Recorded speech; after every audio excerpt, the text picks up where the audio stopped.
کہ دونوں کو یہ اختیار ہے صلح کر لیں جب معاملات انبن ہو جائیں. دیکھیں میں جو کپلز ہیں ان کے لیے ضرور یہ بات کہوں گا، شادی شدہ لائف تقریباً سب ان حالات سے گزرتے رہتے ہیں. مرد حضرات اپنی عورتوں کی شکایت لے کر آتے ہیں، عورتیں اپنے مردوں کی شکایت کرتی رہتی ہیں. سب کی لائف میں ہے. ہوتا کیا ہے جب جھگڑے ہوتے ہیں تو لوگ یہ سمجھ لیتے ہیں یہ میری ہی زندگی میں ایسا کیوں ہو رہا ہے. تمہیں معلوم کہاں ہے کتنی زندگیوں میں کیا کیا ہو رہا ہے. ہاں تقریباً سب کی زندگیوں میں یہ نشیب و فراز آتی ہیں. عورت کی فطرت ایسی ہے. میرے آقا صلی اللہ تعالی علیہ وسلم نے کیا فرمایا جانتے ہیں؟ عورت ٹیڑھی پسلی سے بنی ہے، اس کو پورا سیدھا کرنے کی کوشش مت کرنا، ٹوٹ جائے گی. پورا سیدھا کرنے. بہت سارے مرد یہ سوچتے ہیں کہ میری عورت فرشتے کی طرح ہونی چاہیے، فرشتے کی طرح ہونی چاہیے.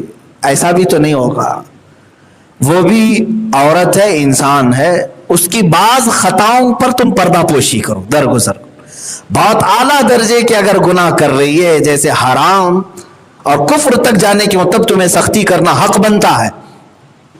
لیکن صرف دال میں نمک کم تھا، چٹنی زیادہ ہو گئی، فلاں معاملات، روٹی آج نہیں بنی، ان معاملات میں گھر گرہستی کو ختم نہیں کیا جاتا. اب تو حالات ایسے ہوئے کہ اخبار میں ہم نے یہ بھی تک پڑھا.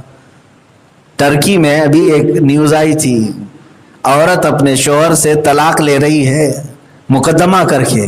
کس بات پر جانتے ہیں؟ جج کے پاس وہ کہتی ہے کہ میرا مرد جو ہے ہاتھ سے کھانا کھاتا ہے، چمچ سے نہیں کھاتا. ان کے یہاں رواج ہے چمچ سے کھانے کا. عورت کہتی ہے بچپن سے ہم چمچ سے کھائیں، یہ چمچ سے نہیں کھاتا اس لیے میں طلاق لینا چاہتی ہوں. تو طلاق، چمچ والی طلاق. یہ اس طرح کی بھی معاملات بہت سارے گھروں میں ہیں. بات شروع ہوتی ہے بہت چھوٹے بات سے اور اس کو لمبی دور تک لے جاتے ہیں. شیطان یہ ہر ایک شادی شدہ زندگی کے ساتھ کرتا ہے. تمہیں کیا کرنا چاہیے؟ کیا کرنا چاہیے؟ جب کسی کی عورت زیادہ بولنے والی ہو تو تم یہ سوچتے ہو کہ میں خاموش بیٹھ کر کے ہار کیوں جاؤں، جواب پہ جواب دوں، اس کو شکست دے کر کے رہوں گا. اور جب زیادہ نہیں بن پاتی ہے تو گردن پکڑو، ایک دو تماچے لگا اور اس کو ادھر ادھر مارو. یہی تو ہوتا ہے. وہ بولتی جا رہی ہے. عورت یہ سوچتی ہے کہ کیا میں پڑھی لکھی نہیں ہوں، کیا میں جاہل ہوں، تیرے ہر جواب دے سکتی ہوں. وہ بھی جواب دینا چاہتی ہے. میرے عزیزو تمہیں معلوم نہیں یہ گھر ہے، جنگ کا میدان تھوڑی نہ ہے. دونوں لوگ نکاح کیے ہیں نہ کہ جہاد کا کانٹریکٹ کیے ہیں. ایک دوسرے اٹھا کر کے. ہاں ان حالات میں دونوں کو ہی کہا گیا ہے دو میں سے کوئی ایک عقل والا ہو تو اعوذ باللہ من الشیطان الرجیم کثرت سے پڑھنا شروع کرے اور وہاں سے ہٹ جائے. تھوڑی دیر کے لیے ہٹ جائے.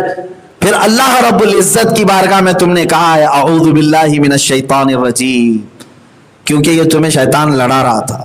تم نے اللہ کی بارگاہ میں کہہ دیا اے اللہ میں تیری پناہ مانگتا ہوں یہ شیطان مردود سے. اب اس کے بعد نبھانا پھر اللہ کی ذمہ ہے. تم ہٹ جاؤ وہاں سے. مجھے شاید اس سے قبل ایک بات میں نے عرض کیا تھا، ایک حکیم صاحب نے علاج بھی فرمایا تھا، بہت اچھی بات تھی کہ ایک صاحب روز لڑتے تھے، گھر سے جاتے ڈیوٹی کر کے اور اندر جو میم صاحبہ تھیں ان کی زبان کینچی سے بھی زیادہ تیز تھی، چلتی تو اتنی چلتی. ظاہر سی بات ہے نصیحت کتنی بھی ہم کریں لوگ یہ سوچتے ہیں سب ہاں یہ نصیحت ہی ہے سب، پھر بھی ہمارا گھر نہیں چلتا ہے. وہ حکیم صاحب ہے انہوں نے بتایا ہے. ہمارے پاس ایک صاحب آئے، کلائنٹ تھے، کہا روز جھگڑے ہوتے ہیں. اس حکیم صاحب نے کہا میرے پاس اس کی دوا ہے جھگڑے نہ ہو. وظیفہ نہیں، گولی ہے، دوا ہے. اس کی قیمت بھی بتائی، تقریباً 8-10 ہزار روپے کی یہ دوا ہے، 1 مہینے کا کورس ہے، کرو گے تو یہ سب ختم ہو جائے. یہ نفسیاتی علاج ہے. تو یہ دوا حکیم صاحب نے جب اس کو ایکسپلین کیا تو یہ صاحب بڑے پریشان تھے. انہوں نے کہا 10,000 کیا حضرت 50 بھی لے لو، ختم تو کرو. کوئی جو دوا ہے وہ دے تو دو. کہا ٹھیک ہے کل آؤ میں دوا بنا کر کے رکھتا ہوں. دوسرے دن وہ آئے تو انہوں نے گولیاں بنائی تھیں. حکیم صاحب خود وہ مدبر تھے، دوائیاں بناتے تھے. گولی بنائی اور